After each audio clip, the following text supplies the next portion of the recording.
আসসালামু আলাইকুম, শুভ সকাল। আজ পবিত্র জুম্মার দিন। আজ আমরা এই মসজিদের জন্য ইট নিতে এসেছি এবং এখান থেকে আমাদের অনেকগুলো ইট নেওয়া হয়েছে। এখান থেকে টোটালে কত হাজার ইট নেওয়া হলো?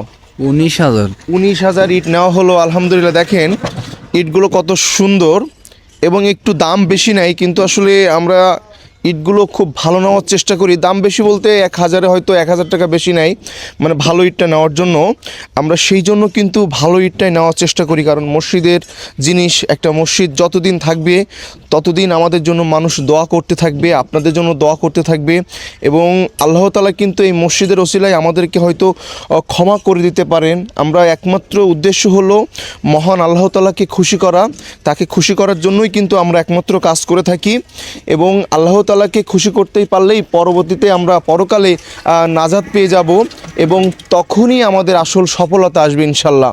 এবং আমরা আজকে এইখান থেকে 19,000 ইট নিয়ে মসজিদ পর্যন্ত চলে গেছি এবং আমাদের মসজিদে এখন ছাদের কাজ চলবে এবং ছাদ ঢালাইয়ের কাজ চলবে। তখন আমাদের কিন্তু অনেক কিছু প্রয়োজন আছে। আপনারা সবাই আমাদের দিকে লক্ষ্য রাখবেন যাতে আমরা মসজিদটা খুব দ্রুত মসজিদের কাজটা শেষ করতে পারি।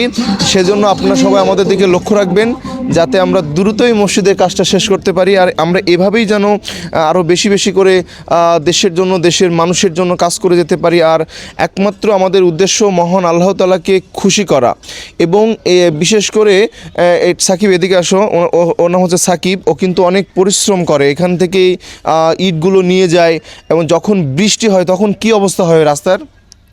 ওই রাস্তায় বর্ষা হলে চলা যায় না, হাঁটা যায় না, এরকম অবস্থা হয়। হ্যাঁ। এই কয় কিলো হতে পারে আনুমানিক? প্রায় 4 কিলো। 4 কিলো এরকম, তাই তো? এই পথটা এতটাই দুর্গম, মানে বাংলাদেশে আসলে এরকম পথ আছে কিনা আমার জানা নেই। তবুও কিন্তু আমরা এখানে থেমে নেই, কাজ কিন্তু অনেকটা এগিয়ে গেছে। কাজ কি অনেকটা এগিয়ে গেছে না? হ্যাঁ, অনেকটা এখন এগিয়ে শুধুমাত্র ছাদের কাজ বাকি আছে আর সাইডে প্লাস্টার করতে হবে এবং টাইলসটা করতে হবে। এই পর্যন্ত আমরা এসে দাঁড়িয়েছি। সবাই ভালো থাকবেন, নিজের প্রতি খেয়াল রাখবেন, নিজের ফ্যামিলির প্রতিও অনেক বেশি খেয়াল রাখবেন। আসসালামু আলাইকুম। ভিডিওটি অনেক বেশি শেয়ার করে দিবেন। আল্লাহ হাফেজ।